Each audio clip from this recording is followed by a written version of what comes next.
dela me levar para o Senai para mim fazer um teste. Então eu gravei essa imagem da minha mãe. Minha mãe, ela tinha medo que eu entrasse no sindicato quando eu entrei. Depois, quando eu fui preso no sindicato, eu não queria que ela soubesse que eu estava preso. Ela não ficou sabendo que eu estava preso. A gente escondeu isso dela. Pelo menos eu penso que escondemos isso dela. Eu, quando era levado para visitar ela, sabe, o Tuma e os delegados ficavam de fora para ela não ver.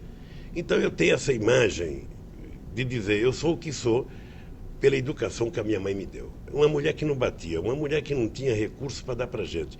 Eu recebia meu pagamento, quando eu comecei a trabalhar, do jeito que eu recebi o pagamento fechado, eu nem contava o dinheiro. O envelope era entregue na mão dela. Dali ela tirava o dinheiro e às vezes o que me dava não dava para nada. Mas eu também nunca lamentei. O orgulho dela é quando eu me formei torneiro mecânico, que eu comecei a ganhar um pouco mais. Então, a imagem, eu jogava bola e trazia a roupa do time para lavar em casa, ela lavava, nunca cobrou nada, nunca reclamou de nada, nunca vi ela falar, olha, isso aqui não está bom. Quando teve a grande crise de 1965, que eu fiquei desempregado 1 ano e 2 meses, a gente ficava em casa, eu desempregado, Chico desempregado, minhas irmãs desempregadas. Você já pensou uma casa com todo mundo desempregado? De sábado e domingo você fica lá sem ter o que fazer, olhava para o fogão, não tinha nada para fazer. Mesmo assim, eu nunca vi minha mãe reclamar. Então eu guardo essa imagem, eu diria, muito forte da relação que a minha mãe teve comigo. Um pouco como naquele filme A Vida é Bela, não sei se você se lembra desse filme, em que o pai está com o filho no campo de concentração e ele procura sempre dizer que está melhor, ou seja, acreditar que vai melhorar, esconde um pouco do filho, superar um pouco. Talvez tenha um pouco de relação isso, né? É um pouco isso. Ou seja, minha mãe, ela me protegia muito. Só para você ter ideia, quando eu fiquei viúvo em 1971, aí já era dirigente sindical. O primeiro casamento com o senhor com a Lourdes, não é isso? Então, a Lourdes morreu em junho de 71. Do que mesmo, presidente? Ela morreu de necrose hepática. Eu não sei. No hospital, estava grávida. Estava grávida, morreu ela e a criança. E eu aí fiquei construindo a ideia de morar sozinho. Falei, eu quero morar sozinho. Minha mãe morava com a minha irmã. O que a minha mãe fez? Minha mãe fez eu alugar uma casa, sabe? E ela saiu da minha irmã e foi morar comigo. Aí passou a morar aí minha mãe sozinho, sabe? Então essa imagem boa que eu tenho dela, e eu quero passar essa imagem que eu tenho da minha mãe para meus filhos. E eu acho que é isso que permitiu que uma mulher que tivesse 8 filhos, que largou do marido, que foi morar sozinha, sem nenhum filho trabalhar. Um era carvoeiro, meu irmão mais velho. O outro vendia sardinha. O outro trabalhava num bar. Eu e Frechico vendíamos as coisas. Ele mais do que eu, porque ele gritava e eu não gritava. Ele me dava cocorote porque eu não gritava. Você vendia o quê? Tapioca, vendia laranja, vendia não gritava porque tinha vergonha de vender? Era tímido? Tinha vergonha de gritar. Aí, uma mulher que fez isso. Meu pai tentou voltar várias vezes, minha mãe nunca aceitou. Então, uma mulher que tem a determinação de largar do marido com 8 filhos, sabe, nunca mais voltar, e criar os 8 filhos sem que ninguém virasse bandido, ninguém virasse marginal, todo mundo trabalhando, todo mundo constituiu família, todo mundo pobre, sabe, mas muito orgulhoso. É isso que ela passou para a família. Quando a mãe do senhor morreu, o senhor estava preso no DOPS e o Tuma permitiu a sua saída, era a época da ditadura militar, permitiu a sua saída para comparecer ao sepultamento. O senhor hoje é presidente da República. Se a mãe do senhor tivesse visto o senhor na presidência da República, o que o senhor acha que ela ia dizer, sentir? O senhor imagina um pouco isso? Uma hora para assim, puxa vida, queria que ela tivesse me visto aqui, sentado nessa cadeira. Passa isso pela sua cabeça, presidente? Não. Como eu acredito em outra vida, eu acho que ela está vendo. Mas a minha mãe acho que nunca pensou nem que eu fosse presidente do sindicato, né? Porque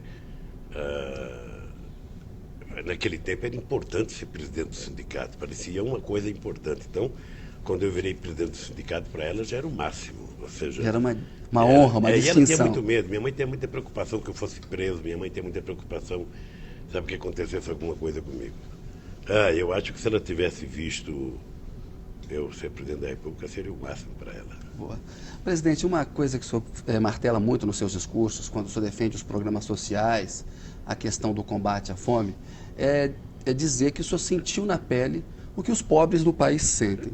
Naquela época, quando o senhor fala, não tinha comida para isso, no domingo, não tinha o que fazer. O senhor chegou mesmo a passar fome? Como é que foi essa sua experiência com pouco alimento, com não ter a carne, ou não tinha comida mesmo? Como é que era isso?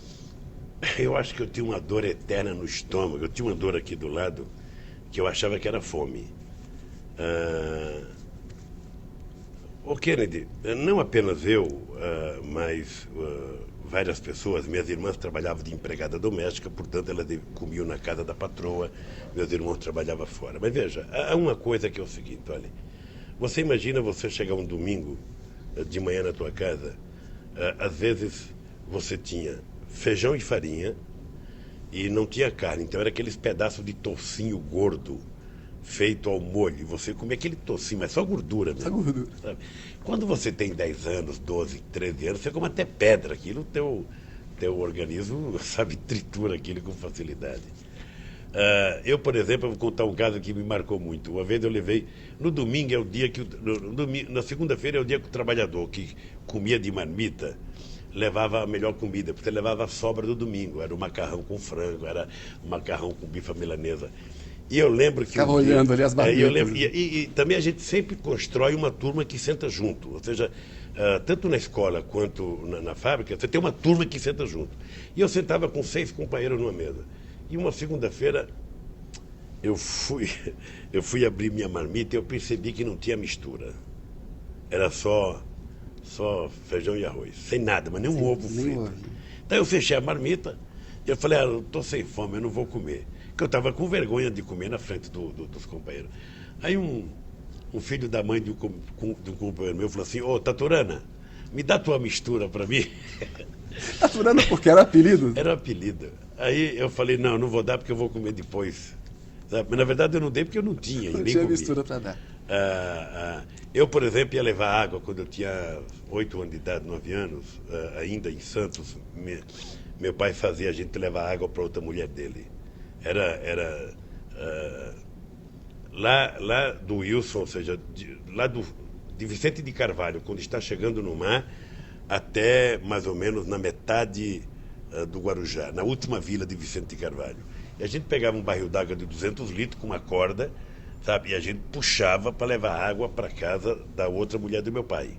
E era terra de areia de praia, você sabe como que é, fica tudo mais pesado. E quando eu chegava lá, a outra mulher do meu pai me dava pão amanhecido. Aí eu adorava. E a minha mãe ficava muito nervosa quando ela sabia. Esse agrado. Não, quando ela sabia que eu tinha comido pão, sabe, dado pela outra. Eu não vou dizer o palavrão que ela falava, mas ela achava que eu não deveria aceitar pão. Então, eu acho que nós passamos muitas privações. Mas eu volto a repetir, Kennedy, tudo isso serviu de estímulo para a gente. Nunca houve a vontade de desanimar, sabe?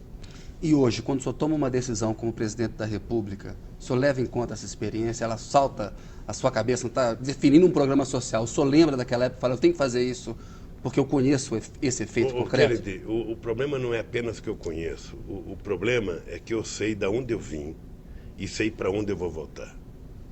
Ou seja, eu sei definir bem quem são meus amigos, quem são os eventuais amigos, quem são os amigos de verdade, quem são os amigos por interesse. Isso na minha cabeça, sabe, está muito demarcado, está muito trabalhado. Ora, e eu sei, e agora estamos provando isso, que na medida que você ajuda a parte mais pobre da população e que ela começa a comer e a consumir, melhora a vida de todo mundo, melhora a vida da classe média, melhora a vida da classe rica, melhora todo mundo.